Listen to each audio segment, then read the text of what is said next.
Si vous voulez savoir combien de fois je suis allée ou combien de temps je suis restée, c'est très possible d'en faire le calcul parce que j'ai toujours apprécié Madagascar comme mission et mes cheveux blancs, ma grande expérience, ma longue expérience dans la gouvernance de la communauté m'a conduite à Madagascar quand j'étais assistante générale en 1979.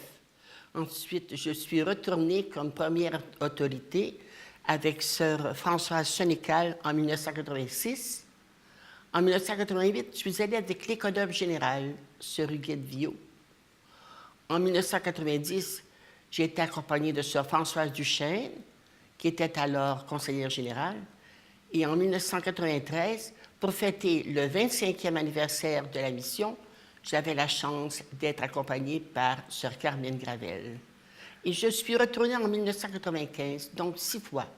Et cette fois-là, j'étais accompagnée par une autre économe générale du temps, sœur Rolande Simard. Alors, j'ai pu apprécier la beauté, la pauvreté, la générosité de nos sœurs, et puis tout ce que la communauté des Petites Franciscaines de Marie leur avait apporté comme support, comme bien matériel, comme valeur franciscaine, comme encouragement.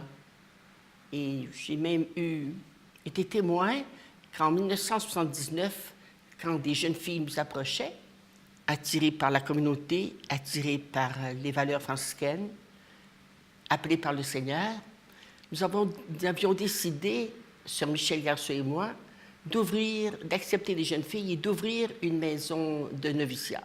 C'était vraiment un saut dans la foi. Mais ce saut dans la foi, il a été béni aujourd'hui parce qu'on en trouve presque 50. Alors, quelle grâce, quel coup de foi, de saut dans la foi nous avons fait, mais aussi quelle belle réponse généreuse nous avons eue de la part des jeunes filles. On ne regrette rien aujourd'hui. Ça passe parmi nos bonnes actions. La première fois, j'ai été frappée par la beauté du paysage Dakar et aussi par la générosité des gens, les enfants, la vie des enfants, la beauté des enfants, ensuite le respect de la famille, le respect des personnes âgées. Mais la pauvreté, eh bien, on ne veut pas ne pas la voir, elle nous saute à l'œil. Hein. La richesse du pays en elle-même, parce qu'il y a des belles choses. Ils ont du soleil, ils ont des plantes, ils ont des fleurs à l'année longue.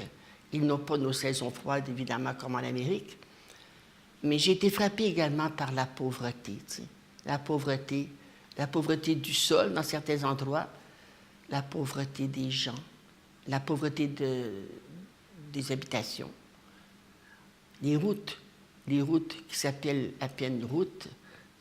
Alors, c'est des choses qui nous ont frappés qu'on ne peut pas oublier, parce que quand on arrive d'un autre pays, ça nous saute aux yeux de voir tout ça. Hein.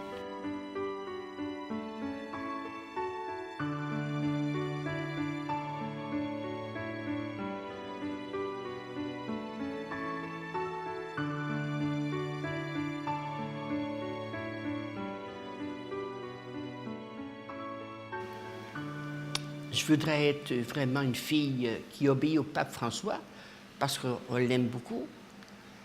On dit toujours que tout baptisé est missionnaire, donc nous sommes missionnaires de par notre baptême. Et puis ici, c'est facile. Les occasions d'être missionnaire ne manquent pas.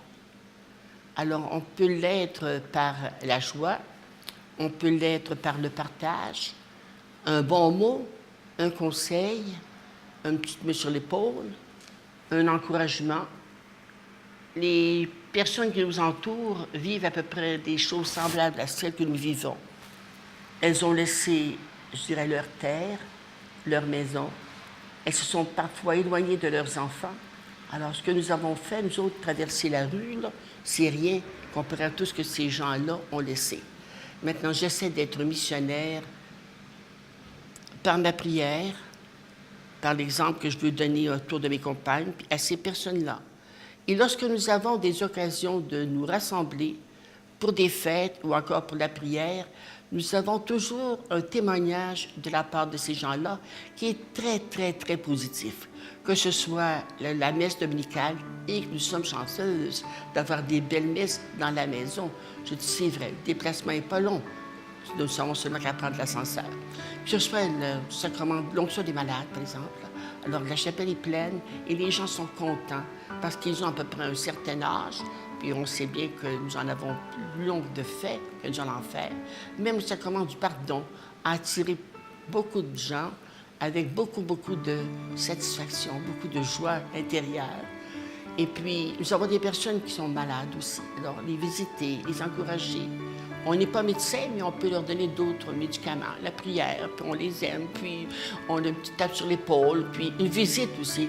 Tout ça leur remonte un peu le moral, puis les aide à avancer dans la vie à chaque jour comme nous essayons de le faire.